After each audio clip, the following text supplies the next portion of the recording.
नमस्कार, मैं नफीसा खान और आप देख रहे हैं DS4। राहुल गांधी ने एक बार फिर से बड़े आरोप नरेंद्र मोदी और अमित शाह पर लगा दिए हैं। स्टॉक मार्केट में गिरावट और उछाल को लेकर राहुल गांधी ने सवाल खड़े किए और वो कह रहे हैं कि इसमें एक बहुत बड़ा घोटाला हुआ है जिसमें बीजेपी शामिल है। जैन जी मेरे साथ जुड़ चुके हैं और उनसे समझते हैं कि राहुल गांधी ये जो बड़े आरोप लगा रहे हैं इसके मायने क्या है। सर क्या कुछ कहेंगे? राहुल गांधी सामने आते हैं, शेयर मार्केट को लेकर सवाल खड़े करते हैं और नरेंद्र मोदी और अमित शाह पर सवाल खड़े कर रहे हैं कि ये घोटाला उनकी निगरानी में हुआ है। क्या कुछ कहेंगे? नफीसा जी, इस पे मेरा सिर्फ इतना कहना है कि राहुल गांधी वही विपक्ष की भूमिका निभा रहे हैं जो वो पिछले कई सालों से निभाते आ रहे हैं। फर्क सिर्फ आज इतना हो गया है कि क्योंकि भाजपा अपनी पूर्ण बहुमत नहीं ला पाई है, तो जो गोदी सेठ थे, जो गोदी मीडिया थे, उनकी ताकत कम हुई है। तो ये न्यूज, ये खबर जनता तक पहुंच पा रही है। ANI इस पे ट्वीट कर रहा है और देखिएगा इस पे अब जी न्यूज और आज तक और इंडिया टुडे, ये सारे जो चैनल जो मोदी जी की सारा दिन वाहवाही करने में लगे रहते थे, अब ये भी ऐसी न्यूज को आगे बढ़ के दिखाएंगे। और ये बहुत गंभीर मुद्दा है। किसी को लगता होगा कि ये शायद अरे तो स्टॉक मार्केट तो ऊपर नीचे जाता रहता है, पर स्टॉक मार्केट ऊपर नीचे अगर देश की आर्थिक स्थिति के हिसाब से, कंपनियों की आर्थिक स्थिति के हिसाब से ऊपर नीचे जाए तो बिल्कुल ठीक है, जायज है। लेकिन अगर कुछ लोग स्टॉक मार्केट को, शेयर्स को मैनिपुलेट करने की कोशिश करें, उसमें गड़बड़ियां करने की कोशिश करें, तो ये देश की जनता के साथ, खुदरा निवेशकों, रिटेल इन्वेस्टर्स के साथ और बाकी सारे निवेशकों के साथ एक धोखा है। और इसी धोखे को रोकने के लिए सेबी बनाया गया था। Securities exchange board of India, Harshad Mehta का स्कैम एक हुआ, उसके बाद सेबी बनाया गया। इसी चीज के लिए बनाया गया कि देश के जो निवेशक हैं उन्हें गुमराह ना करा जा सके, आम जनता का जो धन है वो इस तरीके से लुटाया ना जाए, चंद लोगों की जेब में ना जाने लग जाए वो धन, इसीलिए करा जाता है। लेकिन यहां पर हम क्या देख रहे हैं कि देश के पूर्व प्रधानमंत्री नरेंद्र मोदी, पूर्व गृह मंत्री अमित शाह और पूर्व वित्त मंत्री निर्मला सीतारमण इलेक्शन कैंपेनिंग के दौरान देश की आम जनता को ये बताते फिर रहे थे कि भैया आप 4 जून को बहुत रिकॉर्ड टूटने वाले हैं, स्टॉक मार्केट बहुत ऊपर जाएगी, खरीद लीजिए 4 जून से पहले। जिस तरीके के वो इंस्टाग्राम, यूट्यूब के फाइनेंशियल इन्फ्लुएंसर होते हैं, वो ये सब हरकतें करते फिर रहे थे ये। और अब हुआ क्या? निवेशकों ने अपने पैसे लगाए, फर्जी एग्जिट पोल आए।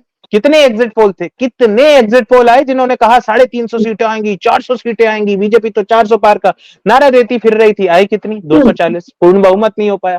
सारे के सारे एग्जिट पोल गलत हो गए। कुछ एग्जिट पोल के तो जो रचयिता थे वो तो आके टेलीविजन पे रो दिए। लेकिन देश की जनता का क्या हुआ?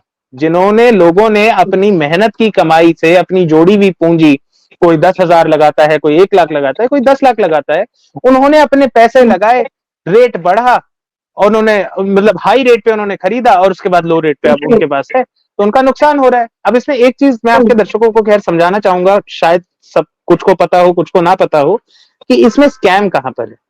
देखिए, शेयर बाजार का क्या है कि मार्केट मैनिपुलेशन करने वाले, पंप एंड डंप कहा जाता है ऐसे, ऐसे बहुत सारे एंटी इन्वेस्टर एक्टर्स होते हैं।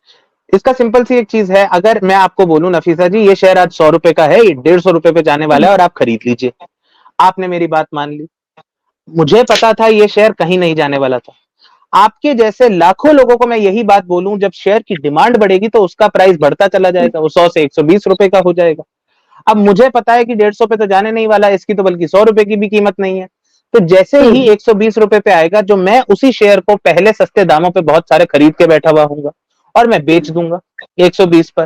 और जब जितने ये नए इन्वेस्टर्स आ रहे हैं जिनको बेवकूफ बनाया जा रहा है, जब इन्वेस्टर्स, जब मेरे जैसे लोग जिन्होंने पंप एंड डंप स्टार्ट करा है, जब वो बेच देंगे, शेयर की वैल्यू वापस 100 से नीचे आ जाती है। तो जो 20 रुपए का नुकसान हुआ वो तो आम निवेशकों का हुआ जिन्होंने 120 रुपए में खरीदा। फायदा किसका हुआ? मेरे जैसे धन्ना सेठों का। मैं धन्ना सेठ नहीं हूं, खैर मैं सिर्फ एक एग्जांपल दे रहा हूं। लेकिन मोदी जी के बहुत सारे मित्र हैं जो ऐसे धन्ना सेठ हैं, जो स्टॉक मार्केट में बड़े बड़े पैसे लगाते हैं। बहुत सारे मीडिया हाउसेस के मालिक जो हैं वो बड़े बड़े पैसे लगाते हैं स्टॉक मार्केट पे। उन्हीं मीडिया चैनलों द्वारा एग्जिट पोल करे गए, उन्हीं मीडिया चैनलों द्वारा ये इस चीज का प्रचार करा गया, उन्हीं मीडिया चैनलों द्वारा, उन्हीं मीडिया चैनलों के इंटरव्यू पे नरेंद्र मोदी, अमित शाह और निर्मला सीतारमण ने बात कही। एंड में हुआ कि देश के जो खुदरा निवेशक हैं, रिटेल इन्वेस्टर्स हैं, आम जनता है, उनका नुकसान हुआ। इसलिए ये स्कैम है, इसलिए इस पे जांच होनी चाहिए और ज्वाइंट पार्लियामेंट्री कमेटी द्वारा होनी चाहिए।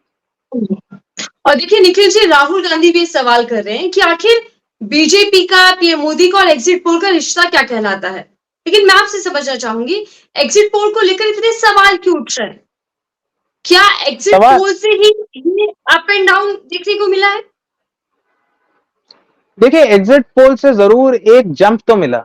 जब आपके देश के प्रधानमंत्री, गृह मंत्री, वित्त मंत्री आके कहेंगे कि स्टॉक मार्केट बढ़ने वाली है, तो जाहिर सी बात है कि उनके करोड़ों समर्थक हैं, करोड़ों लोग उनके अंधभक्त कहे जाते हैं। अब भले ही अंधभक्तों के पास ज्यादा पैसे हो ना हो, कुछ तो होते हैं। मोदी जी ने कहा, उन्होंने कर दिया, तो पहले तो उन्होंने पैसा लगाया होगा। उसके बाद जब ये एग्जिट पोल के नतीजे आए 1 जून को, शाम को आने शुरू हुए 6-7 बजे, और सारे के सारे एग्जिट पोल, चाहे वो एक्सिस माई इंडिया हो, सी वोटर हो, जन की बात, पता नहीं कितने सारे 15-20 एग्जिट पोल आए, सबने बीजेपी को 350-400 सीटें दी।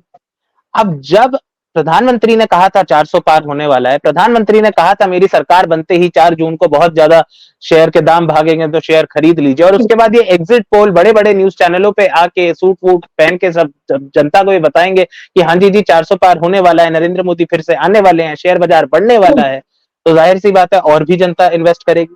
जो मोदी जी के समर्थक नहीं है वो भी इन्वेस्ट करेंगे। लेकिन हुआ क्या, 240 भी नहीं है। ऐसा कैसे हो सकता है कि सारे के सारे ये एग्जिट पोल गलत थे? अंदर की हवाएं तो, खबरें तो बहुत पहले से चल रही थी कि बीजेपी के जो ऑफिशियल अपने इंटरनल सर्वे थे वो 220 सीटें बता रहे थे। इंटेलिजेंस एजेंसीज के, इंटेलिजेंस ब्यूरो जैसी एजेंसियां जो हैं, ये भी चुनाव पे नजर रखती हैं। कोई कहता है ये 200 का आंकड़ा दे रही थी, कोई कहता है 220 का, कोई कहता है 240 का। जो भी है, खैर आंकड़ा 240 रहा। पूर्ण बहुमत भाजपा को नहीं मिली, ये बात भाजपा और उसके नेताओं को पहले से पता थी। इसीलिए प्रधानमंत्री ने 10 साल में अपने जो भी छोटे बहुते काम करे हैं वो गिनाने की जगह मछली, मटन, मंगलसूत्र, मच्छर, पता नहीं क्या क्या उन्होंने बातें करी, क्योंकि उन्हें पता था हारने वाले हैं। ठीक है ना? तो जब आपको पता है आप हारने वाले हो, स्टॉक मार्केट का दाम नहीं बढ़ने वाला, शेयर्स का दाम नहीं बढ़ने वाला, अगर आप देश की जनता को आके कहेंगे कि दाम बढ़ने वाला है, देश की जनता खरीद लेगी, आपके कुछ धन्ना सेठ मित्र उसमें पैसे कमाएंगे, और देश की जनता का 30 लाख करोड़ का नुकसान होगा। ये बात को आप ध्यान रखिए कि एग्जिट पोल के बाद स्टॉक मार्केट जिस लेवल पे पहुंची, और उसके बाद असल नतीजे आने के बाद स्टॉक मार्केट जहां पहुंची, उसमें मार्केट से 30 लाख करोड़ रुपए गायब हुए। वो 30 लाख करोड़ किसके थे? देश की आम जनता के, उसी मिडिल क्लास के जिसके नुमाइंदे मोदी जी बनते हैं, उसी मिडिल क्लास के जिसकी गृहिणियों की 10,000, 20,000, 50,000 जमा करे हुए मोदी जी अपने डिमोनेटाइजेशन में लूट के ले गए। जी, लेकिन सर देखिए, एग्जिट पोल पहली बार तो नहीं आया, हमेशा होता रहा है। तो इस बार एग्जिट पोल को लेकर इतनी जो शक की निगाहें हैं, जो सवाल खड़े हो रहे हैं, ये क्यों? चुनाव अलग चीज है, शेयर बाजार का उठना गिरना ये अलग चीज है, उछाल आते हैं, गिरावट आती है। चुनावों से और एग्जिट पोल से उसका क्या लेना देना? देखिए, इसका एक सीधा सा जवाब है। ये जितने भी एग्जिट पोल हैं, ये आके बोलते हैं हमारा सैंपल साइज 1 लाख लोगों का है, 5 लाख लोगों का है, 10 लाख लोगों का है, हम रोज जनता से सर्वे कर रहे हैं, हम जनता के पास जाके बात करते हैं। बहुत सारे ये क्लेम करते हैं कि हम फोन से इंटरव्यू नहीं करते, हम तो जनता के सामने खड़े होकर पूछते हैं, हम पोलिंग के बाद पूछते हैं, हम 543 की 543 कॉन्स्टिट्यूएंसीज पे जाते हैं, जनता के इशू पूछते हैं। बहुत अच्छी बात है साहब, पूछते हैं आप। लेकिन आप मुझे ये बताइए ना कि अगर वो वाकई ये सब कर रहे हैं और इसीलिए जनता उन पर विश्वास करती है, अब आके मैं आपके चैनल पे आके बोल दूं जी मैंने एग्जिट पोल करा है और मैंने अपने 100 दोस्तों से इंस्टाग्राम पे पूछ लिया था किसकी सरकार बनने वाली है, और मेरे दोस्तों ने कहा बीजेपी की ना 200 सीट आने वाली है। अब मैं आपको आके बताऊं कि आप मेरी बात मानेंगे? नहीं मानेंगी, जाहिर सी बात है। लेकिन मैं कहूं मैंने 10 लाख लोगों से पूछा है, देश के चप्पे चप्पे में मेरी टीम के लोग गए, तब आप मानेंगी ना। अगर आपके लोग देश के चप्पे चप्पे में गए थे तो आप इतने गलत कैसे हो? देखिए, आप 260 का आंकड़ा दें, 240 आए, 220 का दें, 240 आए, ये समझ आता है।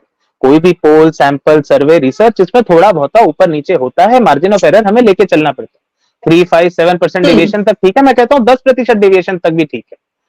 लेकिन इतना गलत, इतना गलत, और पूरा नतीजा ही बदल गया ना। ऐसा तो नहीं है कि 300 उन्होंने कहे थे और 280 आए हैं, या 310 कहे थे और 280 आए हैं। उन्होंने तो 350, 400, 240 आए। नतीजा क्या हुआ? पहले लोग सोच रहे थे बड़ी पूर्ण बहुमत की सरकार बनेगी भाजपा की 300, 325, 350 सीटें तो भाजपा की ही होंगी, एनडीए तो 2/3 का दर्जा मार्क क्रॉस कर जाएगा। लेकिन यहाँ तो भाजपा ही अपनी मेजोरिटी नहीं बना पाई। एनडीए रो पीट के मेजोरिटी बना रहा है। नीतीश बाबू और चंद्रबाबू के पीछे मोदी जी को घूमना पड़ रहा है कि भैया आ जाओ, आ जाओ। वो दुनिया भर के मंत्रालय मांग रहे हैं, इतने तो शायद उनके पास सांसद नहीं है चंद्रबाबू जी के पास जितने वो मंत्रालय मांग रहे हैं। तो जी, और इसमें इधर गमन सरकार का यहाँ, गठन नहीं हुआ। इधर सरकार नहीं जी बनी, उधर राहुल गांधी घेर रहे हैं। तो सर क्या ये बिल्कुल। माना जाए कि एग्जिट पोल के जरिए शेयर बाजार को लेकर भ्रमित फैलाया गया, जनता के बीच में एक बिल्कुल, माहौल बनाया गया?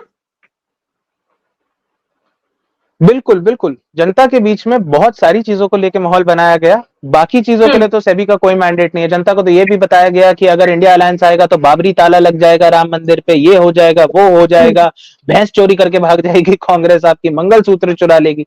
लेकिन ये सारे जो भ्रम फैलाए गए, उससे ज़रूर एक हम्म। अनलेवल प्लेइंग फील्ड तो बना कि ऑपोजिशन को, विपक्ष को बहुत लोगों ने ये सोच के वोट नहीं दिया कि अरे मेरी भैंस चोरी हो जाएगी, मंगलसूत्र चोरी हो जाएगा। हम्म। लेकिन ट्रेविसिटी ट्रेजेडी ये है कि हमारे पास कोई संस्थान नहीं है देश में जिस जो सशक्त हो ऐसी चीजों पे चेक करने के लिए। इलेक्शन कमीशन कर सकती थी जब चुनाव चल रहे थे, इन भाषणों पे लगाम लगा सकती थी, वो तो हमें पता है लापता जेंटलमैन क्या कर रहे थे उस टाइम पे। हम्म। लेकिन अब जब चुनाव खत्म हो गए हैं, अब इलेक्शन कमीशन के पास इस चीज में कोई ताकत नहीं है। लेकिन जब आप खुदरा निवेशकों को, जब आप देश के निवेशकों को गुमराह करके शेयर बाजार में मैनिपुलेशन करते हैं, तो आप पे फाइन भी लग सकते हैं, आप पे जेल भी जा सकते हैं, और इसके लिए सेबी जैसा संस्थान कांग्रेस सरकार ने निर्मित करके रखा हुआ है। बहुत सारे घपलेबाजों को, घोटालेबाजों को, सत्यम शेयर्स का शायद आपके कई दर्शकों को याद हो 2010 में जो हुआ था, ऐसे बहुत घपलेबाजों को तड़ी पार भी करा गया है, जेल में भी डाला गया है, और अब यही करने का मौका राहुल है। गांधी जी, राहुल गांधी आरोप लगा रहे हैं, कई आरोप लगाए, उन्होंने इस पूरे मामले को अडानी से भी जोड़ दिया। वो कह रहे हैं कि अडानी से बड़ा ये पूरा मामला है और जुड़ा हुआ मामला है। क्या लगता है कि इसके पीछे अगर ये पूरा संयोजित तरीके से किया गया है, तो इससे किसको फायदा हुआ होगा और किसको फायदा पहुंचाने की यहाँ पर कोशिश बीजेपी के नेताओं ने की है? देखिए, फायदा उन सबको हुआ होगा जो मोदी जी के मित्र रहे होंगे, जो मोदी जी ने जिन्हें बताया होगा कि देखो भैया, हमारे इंटेलिजेंस ने, हमारे खुद के सर्वे ने तो बताया है कि सरकार नहीं आने वाली, लेकिन थोड़े एग्जिट पोल वालों के साथ सेटिंग कर रखे हैं। गोदी मीडिया तो आपको पता ही है, बोल देंगे जाके जनता को। जनता को 10 साल में इतने झूठ बोले हैं, थोड़े से और बोल देंगे, ये भी बोल देंगे स्टॉक मार्केट बढ़ जाएगा, तो जल्दी जल्दी सस्ते दामों पे शेयर ले लो। जनता जनार्दन का एक बारी फिर से जब हम मूर्ख बनाएंगे, दाम बढ़ेंगे, बेच देना। अब उनके मित्र में कौन से मित्रों को फायदा हुआ, अदानी जी को हुआ, अंबानी जी को हुआ, सुभाष चंद्रा जी को हुआ, किसको हुआ, ये तो मैं बता नहीं सकता। लेकिन हाँ, ये बात जरूर है, अगर देश में सबसे ज्यादा कोई शेयर बाजार में पैसे लगाने का बल रखता है आज की तारीख में, तो वो अदानी जी हैं और अंबानी जी हैं। तो जाहिर सी, और उनकी दोस्ती मोदी जी से छुपी नहीं है। 2014 में उन्हीं के विमान में उड़ के आए थे दिल्ली अहमदाबाद से, तो दोस्ती तो छुपी नहीं है, दोस्ती तो बनी हुई है। करण थापर के साथ नहीं बनी रही, लेकिन इनके साथ तो बनी हुई है। तो हुआ होगा, मैं नहीं कह सकता कि हुआ है या नहीं हुआ, लेकिन हुआ होगा फायदा। लेकिन मैं बीजेपी के प्रवक्ता को सुन रही थी सर, उनका ये कहना है कि जो आरोप राहुल गांधी लगा देते हैं वो जनता को भ्रमित करते हैं, उनको मालूम ही नहीं होता कि वो क्या कुछ कह रहे हैं। साथ ही साथ सारे आरोपों को उन्होंने खारिज कर दिया। देखिए, भाजपा की तो आदत रही है पिछले कई सालों से कि जब भी उन पे सवाल उठाए जाएं, जब भी उनका भ्रष्टाचार देश की जनता के सामने लाया जाए, तो बोल दो भ्रमित कर रहे हैं, झूठ बोल रहे हैं, इसका कोई प्रूफ नहीं है। पीयूष गोयल आके कह देते हैं don't get into all these numbers. Bhajpa के प्रवक्ता गौरव भाटिया के साथ थोड़े दिन पहले मैं एक डिबेट शो पे था, वो कह दिया don't get into these specifics. तो ये तो इनका एक standard modus operandi, standard MO जिसे कहते हैं, वो है। हर चीज का एक ही जवाब है, बोल दो भ्रमित कर रहे हैं, सब भ्रमित कर रहे हैं। पूर्व न्यायाधीश भ्रमित कर रहे हैं, इन्हीं के पूर्व आर्थिक सलाहकार भ्रमित कर रहे हैं, विपक्ष भ्रमित कर रहा है, देश के किसान भ्रमित कर रहे हैं, देश के मुसलमान भ्रमित कर रहे हैं, देश की मेडल जीतने वाली महिला हमारी रेसलर भ्रमित कर रही है, सब भ्रमित कर रहे हैं। सिर्फ मोदी जी नहीं कर रहे, जो आपको बता रहे हैं कांग्रेस आएगी तो भैंस चुरा के भाग जाएगी। वो तो जनता को देखना है, जनता ने खैर देखा भी है, इसीलिए भाजपा को अपनी जगह दिखाई है। 400 पार से लेके आए हैं 240 तक।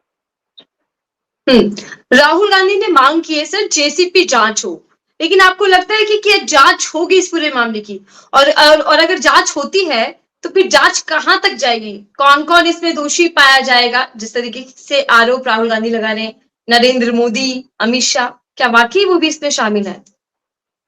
देखिए, शामिल है या नहीं है, ये तो एक जांच का विषय है, जांच के बाद ही मालूम होगा। अब जांच ताकि एक निष्पक्ष तरीके से हो, अदानी वाली जांच की तरह ना हो। आप सब, आपके कुछ दर्शकों को याद होगा कि आज से 1 साल पहले एक हिंडनबर्ग रिपोर्ट आई थी जिसमें खुलासा करा गया था कि किस तरीके से अदानी एंटरप्राइजेस के से जुड़े हुए लोगों ने सेबी के रूल्स फ्लाउट करके ज्यादा होल्डिंग कर रखी है। 75% से ज्यादा प्रमोटर होल्डिंग नहीं हो सकती, उन्होंने 88% कर रखी है, बाहर की शेल कंपनीज बना के, टैक्स हेवंस में जाके, विदेश में जा जाके, और उसके बाद उससे वो स्टॉक्स मैनिपुलेट कर रहे हैं, अपने स्टॉक्स का प्राइस बढ़ा रहे हैं। बहुत लंबी रिपोर्ट थी। जाहिर सी बात है, इस पे बड़े सवाल उठे। अदानी इंटरप्राइजेस देश के सबसे बड़े कंपनियों में से एक है। अदानी जी देश के सबसे अमीर आदमी है।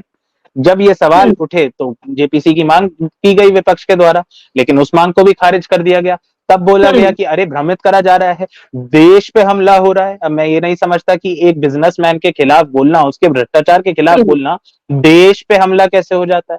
पर खैर, मोदी जी के और भाजपा के लिए तो वही देश है, उन्हीं के मित्र देश हैं। आप और मैं तो पाकिस्तान चले जाएं, पर सिर्फ अदानी जी ही देश है।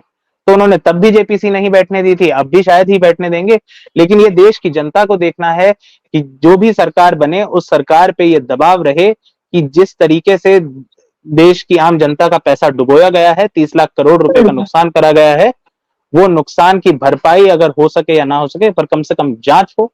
जिन्होंने जनता को ऐसे भ्रमित करके उनका नुकसान करा है, कम से कम उन्हें तड़ीपार करा जाए, उन्हें जेल डाला जाए। लेकिन बीजेपी के जो प्रवक्ता हैं, जो नेता है, वो आपको राफेल मामला भी याद दिला रहे हैं। वो कह रहे हैं बहुत चिल्लाया करते थे कि राफेल राफेल घोटाला ये, और उसी तरीके का ये चिल्लाना है, सिर्फ जनता के बीच में एक माहौल बनाना है। कुछ नहीं होने वाला, क्योंकि कोई घोटाला है ही नहीं। नरेंद्र मोदी ने अपील की, चाहे वो अमित शाह ने अपील की कि आप जाकर बाय करें, स्टॉक खरीदें, लेकिन इस तरीके का कोई लेना देना नहीं है। गिरावट और उछाल आते जाते रहते हैं शेयर बाजार में। देखिए, राफेल एक और मामला है जिसपे गोदी मीडिया ने कभी देश की जनता को समझने नहीं दिया वो मामला क्या था। सीधा सा एक मामला है कि राफेल के 136 जहाज, राफेल एक कंपनी है फ्रांस बेस्ड, वो फाइटर जेट्स बनाती है जो एयरफोर्सेस, दुनिया भर की एयरफोर्स यूज करती है। भारत की एयरफोर्स की भी डिमांड थी कि एक ऐसा अव्वल दर्जे का फाइटर हमें चाहिए। कांग्रेस सरकार इस पे आगे बढ़ी, कांग्रेस सरकार ने इस पे नेगोशिएट करा 2009-2010 के दौरान। उस समय 136 जहाज लाने की बात हुई इंडिया में, और 632 करोड़ के करीब का एक जहाज का अमूमन तौर पे प्राइस पड़ रहा था। उसके बाद क्या होता है, मोदी जी जाते हैं, उनके पीछे पीछे अदानी जी फ्रांस जाते हैं, कुछ बात होती है, डगमग डगमग, क्या होता है कोई ना जाने। उसके बाद क्या होता है, 136 की जगह 36 जहाज की डील हो जाती है। 632 करोड़ की जगह 2016 में ही 632 करोड़ की जगह 1600 करोड़ रुपए में राफेल लाया जाता है। कुछ तो इसमें गड़बड़ी है। और मैं इतना भी आपके दर्शकों को बता दूं कि फ्रांस के कोर्ट में, फ्रांस के न्यायालयों में इस पे जांच चल रही है कि क्या राफेल को बनाने वाली जो कंपनी है डसॉ एविएशन, क्या उन्होंने भारत सरकार के कुछ मंत्रियों को और कुछ सचिवों को पैसे खिलाए थे ये ठेका लेने के लिए। वहां जांच चल रही है। ये देखिए, जिसने पैसे खिलाए, जिस देश का फायदा हुआ, वहां जांच हो रही है। हाँ, वहां जांच हो रही है, लेकिन जिस देश की, तो क्या बीजेपी फंस जाएगी? बीजेपी की मुश्किलें बढ़ेगी क्या? जाहिर सी तौर है, जाहिर सी बात है, उस समय प्रधानमंत्री भाजपा के थे, रक्षा मंत्री भाजपा के थे, तो जाहिर सी बात है बीजेपी ही फंसेगी। जांच तो इस पे होनी चाहिए। अब आपके कुछ दर्शकों को लगेगा अरे क्या अजीब सी बात बोल रहे हैं वकील साहब, सुप्रीम कोर्ट में गई तो थी विपक्ष, क्या हुआ, एकदम ताला बंद हो गया। मैं याद दिला दूं क्या हुआ था। विपक्ष की मांग थी कि इस पे एक इन्वेस्टिगेशन होनी चाहिए। सवाल कर रही हूँ सर, राफेल मामला है उसको लेकर भी, लेकिन जो अभी ताजा मामला जिसको लेकर राहुल गांधी आरोप लगा रहे हैं, क्या बीजेपी की मुश्किल इससे बढ़ जाएंगे शेयर बाजार को लेकर? क्योंकि हमने और आपने सबने देखा कि 3 तारीख को कितनी तेजी के साथ उछाल आया मार्केट के अंदर, और फिर 4 तारीख को डाउन एकदम से मार्केट हो गई। नतीजे इधर आते हैं, इधर शेयर बाजार गिर जाता है। शेयर बाजार का गिरना तो जाहिर था, सबको पता था कि पूर्ण बहुमत भाजपा को मिलनी नहीं है। सबको ये भी पता था कि शेयर बाजार, अब कई लोग कहेंगे कि देखिए कितनी वाहियात सरकार होती कांग्रेस की कि जनता चाहती थी कि शेयर बाजार बढ़े, मतलब मोदी की सरकार आएगी तभी शेयर बाजार बढ़ेगा, ऐसा क्यों है? इसका एक सिंपल सा कारण है, मोदी सरकार की जो नीतियां रही हैं, उन नीतियों में सिर्फ बड़े बिजनेसेस को फेवर करा गया है, छोटे व्यापारियों को फेवर नहीं करा गया। जीएसटी उसका एक सबसे बड़ा उदाहरण है। और शेयर बाजार पे जो भी कंपनियां लिस्ट होती हैं, भले ही जो निवेशक हैं, जो इन्वेस्टर हैं, वो आम जनता हो, मिडिल क्लास हो, लेकिन जो कंपनी है, उनके जो मालिक हैं, वो सब बड़ी कंपनियां हैं, बड़े धन्ना सेठ। सबको पता था मोदी सरकार आएगी तो इन्हीं धन्ना सेठों का ज्यादा फायदा होना है, इसीलिए इनके स्टॉक की वैल्यू ज्यादा होनी थी, शेयर बाजार बढ़ना था। अब अगर शेयर बाजार इस तरीके से गिरेगा, और एक ही चीज प्रधानमंत्री ने बार बार दोहरा के इस तरीके से करा है, जांच का विषय जरूर है, जांच होनी चाहिए। रही बात क्या होगी या नहीं होगी, ये देश की जनता पे निर्भर है। अगर देश की जनता एक दबाव बनाएगी सरकार पे, सेबी पे, न्यायालयों में जाएगी तो जांच होगी। वरना अगर इस सरकार पे छोड़ दिया तो ना राफेल में जांच हुई थी, ना अदानी हिंडनबर्ग स्कैम में जांच हुई थी, ना क्रॉप इंश्योरेंस स्कैम में जांच हुई थी, किसी स्कैम में जांच नहीं हुई थी, इसमें भी नहीं हुई अगर मोदी जी दोबारा सरकार बनाते। ठीक है, धन्यवाद हमसे बातचीत करने के लिए निखिल जैन जी। हालांकि राहुल गांधी ने जो आरोप लगाए बेहद गंभीर आरोप है, शेयर बाजार को लेकर वो कई सवाल खड़े कर रहे हैं और अमित शाह पीएम मोदी को घेर रहे हैं सीधे तौर पर। लेकिन देखने होगा कि इसमें जो मांग की गई है जेसीपी जांच की, क्या वो होती है या नहीं होती है, और अगर होती है तो बीजेपी उसमें कितनी फंसती है, क्योंकि आरोप बीजेपी के नेताओं पर है। हालांकि एक तरफ सरकार का गठन होना है, दूसरी तरफ राहुल गांधी के आरोप है। देखते हैं कि सियासत में अभी क्या कुछ और होता है। फिलहाल के लिए दीजिए।